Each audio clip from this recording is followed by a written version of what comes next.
Halo pecinta film Donghua. Kali ini Mimin akan bawain alur cerita film Renegade Immortal versi novelnya ya. Yang pasti Mimin ambil episode setingkat dari filmnya yang lagi tayang. Tanpa berlama-lama lagi, yuk langsung masuk ke alur ceritanya. Zoro tampak lesu. Sambil menunggangi punggung Xiaobai, dia menatap hamparan padang rumput di hadapannya.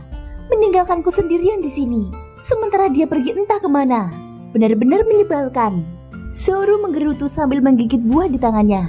Ruer, suara yang familiar terdengar di telinga Zoro. Dia terkejut dan segera berbalik. Di belakangnya, sosok Wang Lin yang familiar perlahan muncul.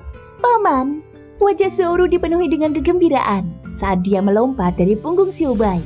Dalam beberapa langkah, dia tiba di hadapan Wang Lin dan melompat ke pelukannya. Zoro bukan lagi gadis kecil. Saat ini dia sudah berusia 20 tahun. Paman, kemana kamu pergi? Kamu meninggalkanku sendirian. Mata Zoro memerah. Di mata Wang Lin, dia masih anak-anak.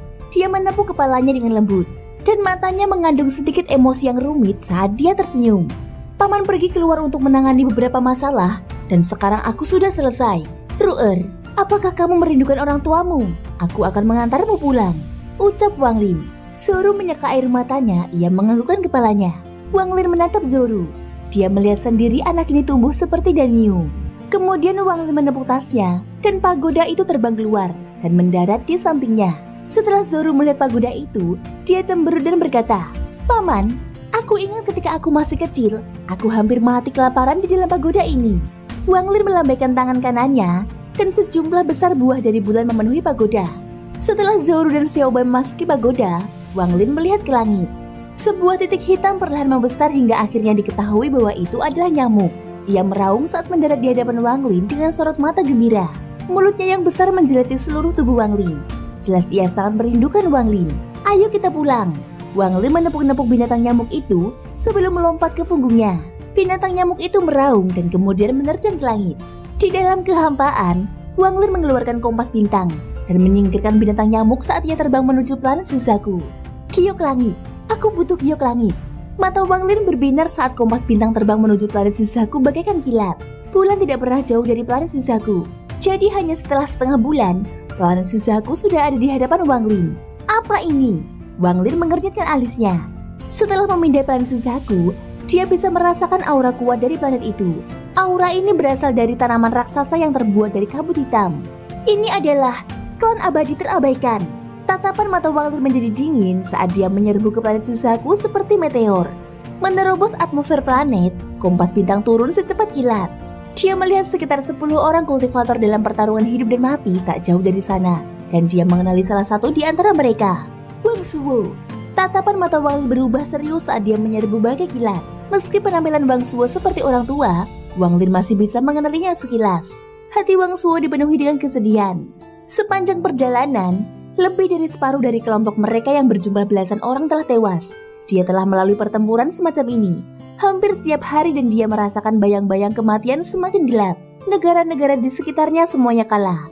Mereka hancur atau menjadi pengikut klan abadi terabaikan. Negara-negara kultivasi peringkat 3 bukanlah medan pertempuran utama bagi klan abadi terabaikan. Mereka hanya sekedar tempat bagi mereka untuk melatih anggota klan mereka yang lebih lemah. Sedangkan negara Suzaku tidak terlalu peduli dengan negara-negara kultivasi tingkat 3. Awalnya mereka hanya mengirim beberapa kultivator soul formation tahap awal. Tetapi saat perang berkecamuk, mereka menarik semua utusan mereka dan sepenuhnya menyerah pada negara-negara kultivasi tingkat 3. Di mata negeri Suzaku, para kultivator Nansen Soul terlalu lemah. Wang Lin tersenyum getir saat melihat anggota sekte lainnya tewas. Dia melihat keempat anggota klan abadi terabaikan yang jelas-jelas memiliki kekuatan kultivator formasi inti tahap akhir. Tidak membunuh mereka tetapi malah mengejar mereka. Tepat pada saat ini, sebuah kompas melesat dari langit, memancarkan aura yang mengerikan. Keempat anggota klan abadi terabaikan terkejut dan segera menoleh. Dalam sekejap kompas itu menghilang, dan seseorang dengan rambut putih panjang datang dari kejauhan hanya dengan beberapa langkah. Ekspresi keempat anggota klan abadi terabaikan berubah. Mereka berempat menyadari bahwa pria berambut putih ini memancarkan aura yang membuat mereka gemetar. Mereka hanya pernah merasakan aura semacam ini dari dukun 7 daun di klan mereka. Transformasi jiwa. Salah satu dari 4 anggota klan abadi terabaikan. Mereka gemetar dan berseru. Tanpa ragu, dia berbalik dan berlari. 3 lainnya segera mengikutinya. Tatapan mata Wang Lin dingin saat dia menepuk-nepuk tasnya untuk melepaskan nyamuk itu. Nyamuk itu bahkan tidak menunggu perintah sebelum menyerbu keempatnya.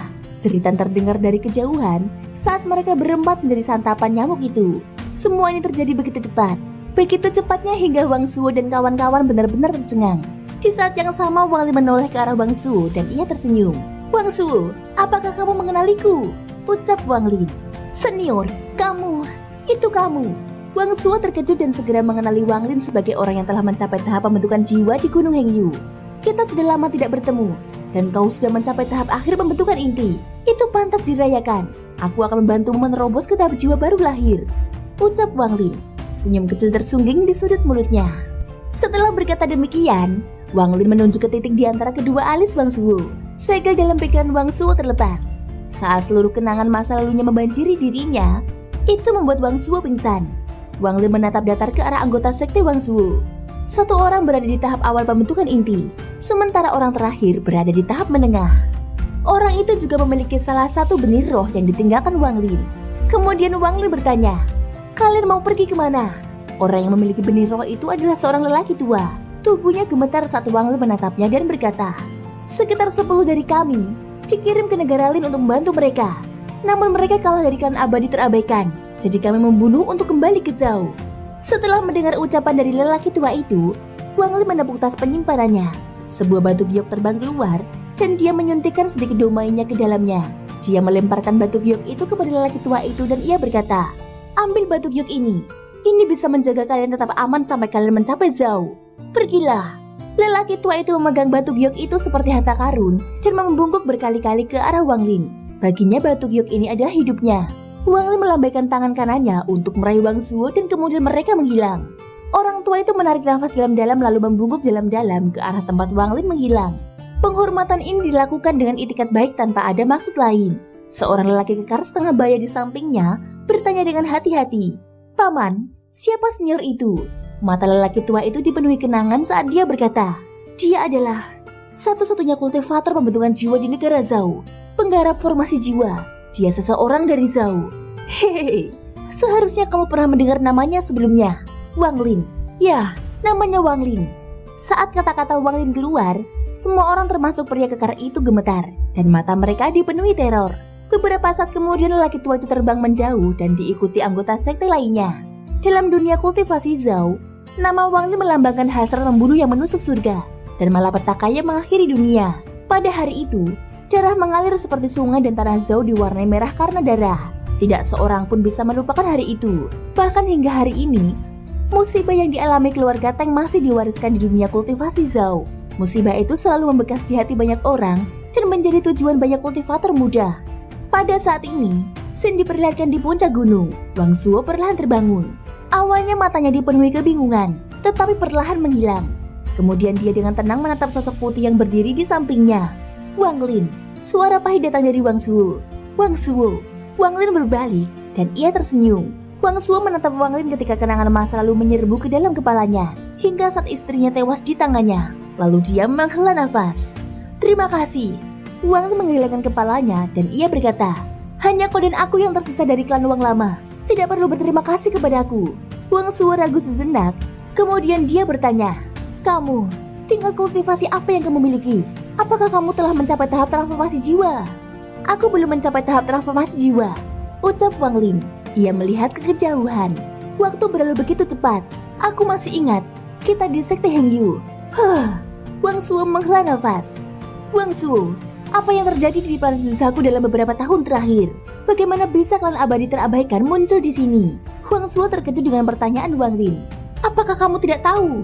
Wang Lin menggelengkan kepalanya. "Aku tidak berada di planet Suzaku selama 7 tahun terakhir," ucap Wang Lin. Hati Wang Suo langsung bergetar. Meskipun Wang Lin mengatakannya dengan santai, itu terdengar gila baginya. Wang Suo menarik nafas dalam-dalam dan menceritakan semua yang diketahuinya kepada Wang Lin. Ekspresi Wang Lin tetap tenang, tetapi hatinya kacau. Klan abadi terabaikan telah menyerbu dan hampir semua negara kultivasi peringkat 3 telah jatuh. Negara-negara pembudidaya peringkat 4 juga tidak aman. Negara Suzaku melawan dengan kekuatan penuh, tetapi mereka masih terus dipukul mundur. Sekte mayat membantu klan abadi terabaikan dengan kekuatan penuh, dan 5 negara kultivasi peringkat 4 telah mengkhianati Suzaku. Klan abadi terkutuk itu telah menduduki separuh planet Suzaku. Wang Suo berkata lagi. Rumor mengatakan bahwa klan abadi terabaikan mengirim 9 orang dan 5 identitas mereka telah terungkap. Masih ada 4 orang lagi, tetapi tidak ada yang tahu siapa mereka. Mereka pasti berada di negara kultivasi peringkat 5 atau lebih tinggi dan mungkin memegang jabatan yang sangat tinggi, ucap Wang Suo. Mendengar ini Wang Lin merenung. Ia tidak pernah menyangka bahwa dalam beberapa tahun saja perubahan besar seperti itu akan terjadi. Sekte pemurnian jiwa. Wang Lin menarik nafas dalam-dalam. Dia harus segera kembali ke sekte pemurnian jiwa untuk melihat apakah ada perubahan di sana. Informasi Wang Suo sebagian besar hanyalah rumor dan bukan fakta. Jadi dia tidak tahu apapun tentang sekte pemurnian jiwa. Wang Suo merenung cukup lama dan ia bertanya perlahan. Wang Lin, bisakah kamu kembali ke Zhao dan menyelamatkan mereka dari bahaya? Juga, keluarga Wang kami masih memiliki keturunan yang tinggal di Zhao. Selama beberapa tahun terakhir ini, aku diam-diam telah mengurus mereka. Aku berharap agar manusia tidak terlibat dalam perang. Tetapi saat aku pergi, aku mendengar bahwa klan abadi terabaikan sedang mencari manusia dengan akar spiritual. Aku khawatir keluarga Wang mungkin memiliki anak dengan akar spiritual yang akan menarik perhatian klan abadi terabaikan. Sayangnya, aku belum pernah pulang selama bertahun-tahun. Jadi aku tidak tahu apakah ada orang seperti itu di keluarga Wang, ucap Wang Suo. Pada saat ini di planet Suzaku, tepatnya di negara Zhao, malam hujan. Sebuah kereta kuda berderap menjauh di luar ibu kota Zhao. Seorang pria kekar botak duduk di depan kereta dan merentangkan cambuknya. Dia tampak sangat cemas dan terus melihat ke belakang. Saat kuda-kuda merasakan sakit akibat cambukan itu, mereka meringkik dan berlari lebih cepat. Ibu, kita mau kemana? Suara lembut seorang anak terdengar dari dalam kereta. Ibu akan membawamu ke rumah leluhur kita. Hanya di sana, Hyuer akan aman. Sebuah suara lembut dan menawan menjawab anak itu dari dalam kereta. Suara ini juga mengandung sedikit kecemasan. Anak bernama Hyuer itu terus berkata, Ibu, kemarin aku belajar dengan pangeran ketiga dan dia mengatakan kepada aku bahwa Zhao sangat berbahaya sekarang. Sepertinya ada seseorang yang bertarung dengan para dewa itu. Ibu, apakah seperti itu? Hyuer, istirahatlah, jangan banyak bertanya. Suara berat seorang pria terdengar dari dalam kereta. Ada 3 orang di dalam kereta, sepasang suami istri dan anak mereka. Wanita itu mengenakan gaun istana. Dia sangat cantik dan bintik-bintik indah di sudut mulutnya membuatnya semakin menawan. Sedangkan pria botak itu mengenakan jubah yang terbuat dari kulit ular piton. Dia memancarkan aura yang menindas tanpa terlihat marah. Dia telah menduduki jabatan tinggi dalam waktu yang sangat lama. Jadi dia memperoleh aura tertentu. Sedangkan anak itu, dia tampak berusia sekitar 6 atau 7 tahun. Pipinya agak merah muda dan kulitnya sangat putih. Dia sangat imut. Suasana di dalam kereta tiba-tiba menjadi sunyi. Yang terdengar hanya teriakan pengemudi dan suara hujan. Hyuer mengangguk batu. Ia merasa lelah. Jadi dia perlahan tertidur dalam pelukan wanita itu. Suamiku, Hyuer. Mata wanita itu memerah dan tidak bisa melanjutkan. Pria botak itu menghela nafas dan berkata perlahan, semua dewa di ibu kota telah kembali ke sekte mereka untuk bersiap berperang. Para penyerbu sangat kuat. Dan sejauh yang aku tahu, para dewa Zhao telah dikalahkan dan telah berkumpul di satu tempat. Mendengar ucapan suaminya, wanita itu menyeka air matanya dan ia berbisik, mengapa orang-orang ini mencari anak-anak di mana-mana? Pria itu menarik nafas dalam-dalam dan tersenyum pahit. Tadi malam, aku diam-diam berbicara dengan raja dan menemukan bahwa mereka sedang mencari anak-anak dengan kualifikasi untuk menjadi abadi. Aku khawatir mereka memiliki rencana besar. Sayangnya, jika saja kakek buyut ada di sini, semuanya akan lebih baik, ucap pria botak itu. Kakek buyut adalah orang yang aneh. Bahkan para dewa lainnya di ibu kota harus menghormatinya. Sayangnya, kita tidak dapat menemukannya. Aku khawatir kakek buyut tidak punya waktu untuk mengurusi kita. Sektenya mungkin juga telah diserang oleh para penyerbu itu. Sekarang harapan terakhir adalah rumah leluhur. Pria botak itu mendesah saat tatapannya jatuh pada anak itu. Di dalam ibu kota, 3 anak telah dibawa pergi oleh para penyerbu. Apakah mereka masih hidup atau mati? Tidak dapat dipastikan. Hyuer adalah anak keempat, dan pria ini telah melakukan segala hal yang dia bisa untuk menyelamatkan anaknya. Wanita itu menatap anak yang sedang tidur dan berbisik, suamiku, apa istimewanya rumah leluhur?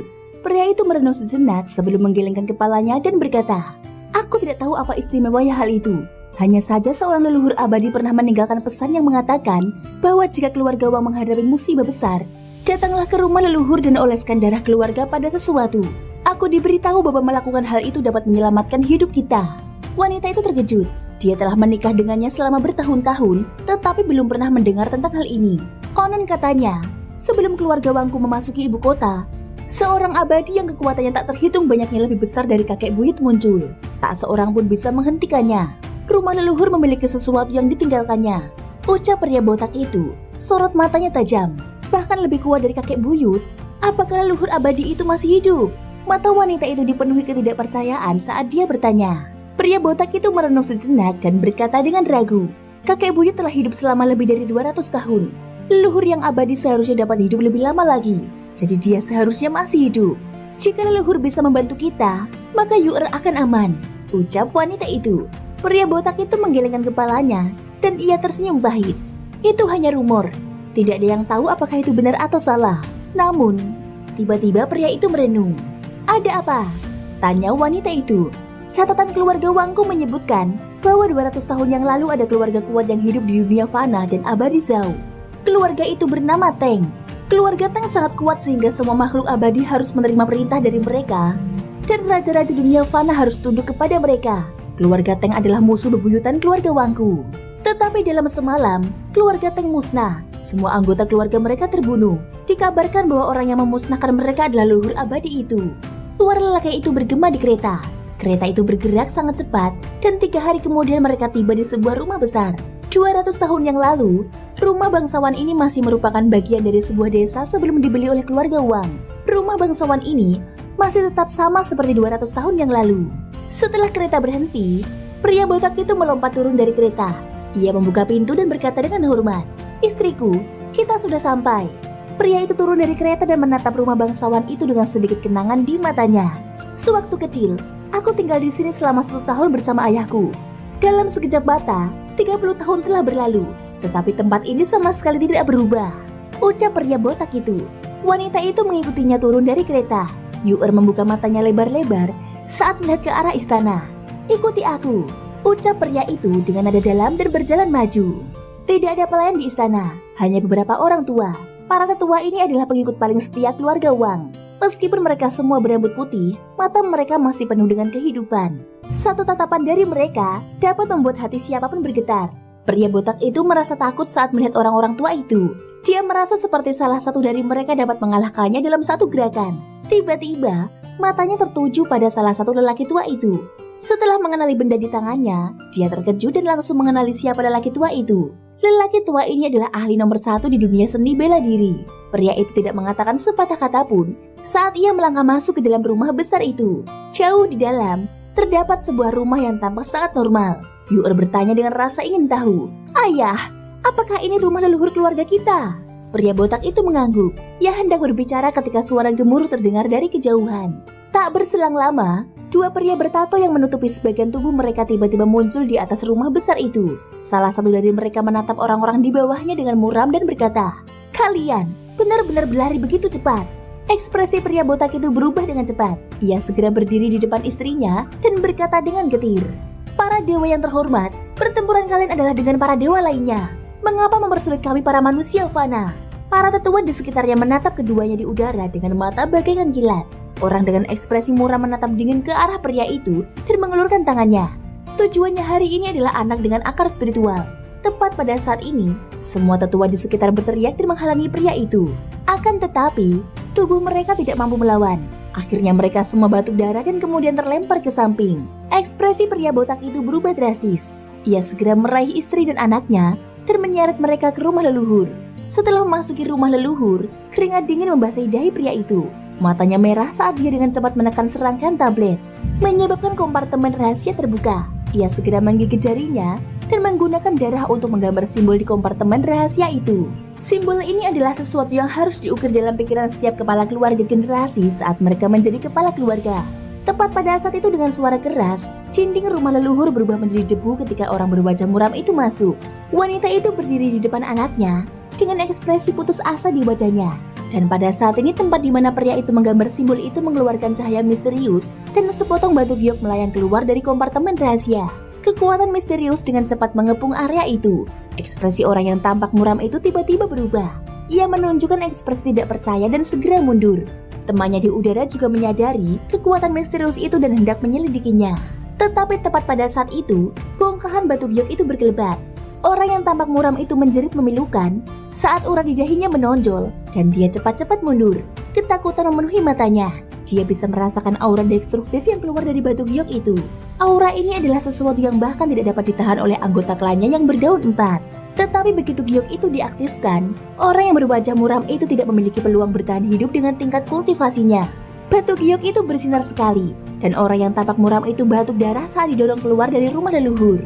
Dia jatuh ke tanah dan langsung tewas. Temannya yang hendak menyelidiki tiba-tiba berhenti dan segera berbalik untuk melarikan diri. Dia bisa merasakan aura yang tidak mungkin bisa dia hindari dari dalam rumah. Namun sebelum dia melangkah jauh, batu giok itu kembali bersinar. Dia batuk dan mengeluarkan banyak darah lalu jatuh dari langit dan tewas. Pemandangan aneh ini membuat 3 orang yang ada di dalam rumah leluhur menjadi sangat terkejut. Pria botak itu bergumam pada dirinya sendiri. Jadi, rumor itu benar. Giok yang ditinggalkan Wang Lin di sini berisi sepotong kecil alam ji miliknya. Dengan kultivasinya saat itu, setiap kultivator jiwa baru lahir akan langsung mati sebelum itu. Saat ini, di kaki gunung Hengyu di luar sekte Tiandao, sebagian besar kultivator Zhao berkumpul. Wajah mereka dipenuhi amarah saat mereka menatap ke kejauhan. Mereka semua menatap seseorang yang melayang di udara. Sebagian besar tubuhnya dipenuhi tato. Hanya dengan berdiri di sana, dia memancarkan aura yang sangat kuat. Suara serak terdengar dari orang itu. Negeri kultivasi ini memang menarik. Apakah kalian pikir ada harta karun di sini yang bisa membalikan keadaan? Seorang lelaki tua berambut putih mengenakan jubah hitam berjalan keluar dari sekte Tiandao. Dia menatap anggota klan abadi terabaikan dengan kebencian di matanya dan ia berkata, "Kamu bisa mencoba." Anggota klan abadi terabaikan itu tertawa terbahak-bahak saat matanya menyala dan auranya menambahkan kekuatan sejatinya. Tato-tato di tubuhnya bergerak hingga akhirnya meninggalkan tubuhnya dan membentuk naga yang terbang di sekelilingnya. Menarik. Aku tidak dikirim ke sini untuk berurusan dengan kalian para kultivator rendahan. Aku hanya lewat saja. Namun karena kalian bertanya, sekarang aku ingin melihat harta karun seperti apa yang membuat kalian begitu percaya diri. Matanya menunjukkan ekspresi jijik. Sebagai seorang kultivator senior berdaun 6, kecuali dia bertemu dengan seorang kultivator soul formation tahap akhir, tidak ada orang lain yang menjadi ancaman baginya. Dia tidak percaya bahwa seorang kultivator pembentukan jiwa tahap akhir akan ada di negara kultivasi peringkat 3 belaka. Dengan satu langkah, dia mendekati sekte Tiandao. Sebuah naga di sekitarnya meraung dan terbang menuju sekte Tiandao. Naga-naga bertato itu bergerak bagai kilat. Semua kultivator Zhao yang tersisa menahan nafas saat menyaksikannya dan mata mereka semua memancarkan cahaya misterius. Ada rumor bahwa seorang kultivator asli Zhao mencapai tahap pembentukan jiwa di sini 200 tahun yang lalu. Rumor tersebut mengatakan bahwa ia telah meninggalkan ukiran kayu dan siapapun yang mendapatkannya dapat menjadi murid langsungnya. Tempat di mana ukiran kayu itu disimpan dikelilingi oleh sepotong indera ilahinya. Jika tidak ada orang yang ditakdirkan, itu tidak akan terbuka. Namun jika Zhao sedang menghadapi musibah besar, ukiran ini akan melepaskan kekuatan besar. Saat naga-naga itu mendekat, seluruh gunung Hengyu bergetar. Di saat yang sama ukiran kayu terbang ke langit. Saat ukiran kayu itu muncul, naga-naga yang menyerbu bergetar. Dan mata lelaki dari klan abadi terabaikan itu memancarkan cahaya misterius. Jadi ada harta karun yang dengan sedikit jejak domain di dalamnya yang ditinggalkan oleh seorang kultivator soul formation. Namun level kultivasi kultivator soul formation ini terlalu rendah. Hanya pada tahap awal soul formation. Bahkan jika dia datang sendiri, aku masih bisa membunuhnya di sini. Jadi bagaimana mungkin harta karun ini bisa menghentikanku? Setelah lelaki tua dari klan abadi terabaikan selesai berbicara, cahaya misterius di matanya menghilang dan sekali lagi dipenuhi dengan penghinaan. Thank you guys sudah mendengarkan ceritaku di episode kali ini sampai akhir. Ikutin terus kelanjutan episode berikutnya. Terima kasih buat kalian semua yang udah subscribe, like, komen, dan share-nya. Semoga kalian semua banyak rezekinya dan sehat selalu. Semoga hari kalian menyenangkan. Sampai jumpa dan bye-bye.